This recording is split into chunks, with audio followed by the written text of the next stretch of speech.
বাসায় কয়দিন মেহমান ছিল, তো ব্যস্ততার কারণে কিচেন বেসিন এগুলো পরিষ্কার করা হয় নাই। তো ভাবলাম আজকে যেহেতু বাসায় আছি আর ফ্রি আছি, তো সবকিছু ক্লিন করে ফেলাই। কিছুদিন আগে আমি trustbd.com থেকে এই কম্বোটা অর্ডার করছিলাম। কম্বোর ভিতরে ছিল কিচেন ক্লিনার, টাইলস ক্লিনার, যেটা দিয়ে আপনার ওয়াশরুমের টাইলস আবার হলো বেসিন এগুলো পরিষ্কার করা যায়। ছিল ড্রেন ক্লিনার আর একটা ফার্নিচার পলিশ, আর সবকিছুর সাথে কিন্তু এই কলের ফিল্টার ট্যাপটা ফ্রি। আর এই ফুল কম্বোটার দাম মাত্র 999 টাকা। সবকিছু কিন্তু একটা একটা করে কিনতে গেলে 1400-1500 টাকার মতো লাগতো। তো মাত্র 999 টাকার অফারটা পাই আমি তাড়াতাড়ি করে অর্ডার করে দিচ্ছি। আর আমি মনে করি সবার বাসায় এই প্রোডাক্ট গুলো থাকা উচিত। আমি প্রথমে কিচেনটা ক্লিন করুম। তো আমি এই যে কিচেন স্প্রেটা যেটা ছিল ওটার ভিতরে আমি সুন্দর করে এই যে মুখা টুকা খোলা এগুলা লাগা নিলাম, মানে সেট করে লইলাম আর কি। রান্না বাড়ার পাশাপাশি কিচেনটা সবসময় পরিষ্কার পরিচ্ছন্ন করে রাখতে হয়। পরিষ্কার পরিচ্ছন্ন জায়গায় কাজ করতেও কিন্তু অনেক ভালো লাগে। তো প্রথমে আমি কিচেনটা ক্লিন করুম। এই কয়দিন রান্না বাড়া করছি, মানে চুলাটা একেবারে পরিষ্কার করাই হয় নাই। তো এই যে দেখেন, মানে চুলাটার অবস্থা একটু খারাপ খারাপ লাগতাছিল। তো আমি প্রথমে স্প্রেটা মাইরা লইলাম। চুলার চারপাশে আমি স্প্রেটা মাইরা দিমু। তো মারার পরে কিছু করার নাই, জাস্ট 2-3 মিনিট ওয়েট করানো লাগবো। চুলায় আমি স্প্রে করার পাশাপাশি কিচেনের যে বেসিনটা ছিল ওই বেসিনটার মধ্যেও আমি স্প্রেটা মাইরা দিলাম। তারপর একটা ধারছ ভালো আমি ঘষা ঘষা পরিষ্কার করে লমু।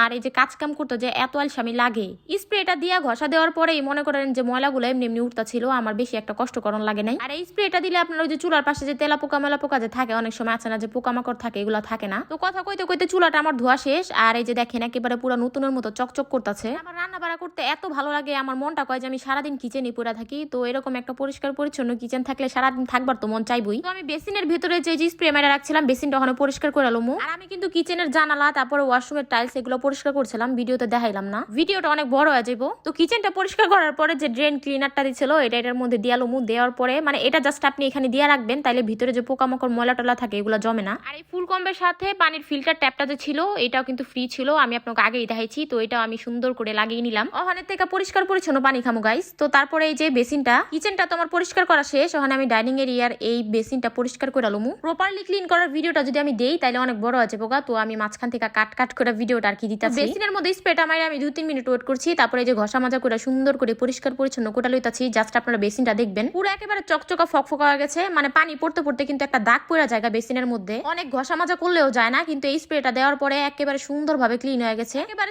সেই বেসিনটার মধ্যে আমি ড্রেন ক্লিনারটা দিয়ে দিমু। তো এই ফাঁকে আমার আম্মু কইতাছে যে আমার ঘরের খাটটা একটু ক্লিন করে দাও, মানে খাটের কাঠগুলা যে নতুন নতুন লাগে। তো এর লেগে এই যে ফার্নিচার পলিশটা দিয়ে ওখানে খাটটা পলিশ করে দিমু। নরমাল একটা সুতি কাপড় লইছি, তো ওটার মধ্যে এই যে পলিশটা জাস্ট ভরায়া তারপর আমি মাইখা লমু। মানে সুন্দর করে পুরো খাটে কিন্তু আমি পলিশ করে লমু। শুধু খাটে না, আমাদের ঘরে যে কয়টা কাঠের ফার্নিচার ছিল সবগুলোর মধ্যে কিন্তু আমি পলিশ করছি। আর এত সুন্দর চকচক করতা ছিল, ভিডিওটা বড় হয়ে যাবে দেখে আমি আপনাকে দেখাই নাই। এই কম্বোটা কিন্তু অনেক হেল্পফুল। তো যারা যারা অর্ডার করবার চান তারা trustbd.com পেজে অর্ডার করে ফেলান। উনাদের পেজের নামটা কিন্তু আমি ক্যাপশনে মেনশন করে দিচ্ছি। মাত্র 999 টাকার একটা কম্বোতে এত কিছু পাওয়া যায়। তো তাড়াতাড়ি অর্ডার করে ফেলান। আজকের জন্য আল্লাহ হাফেজ, বাই বাই।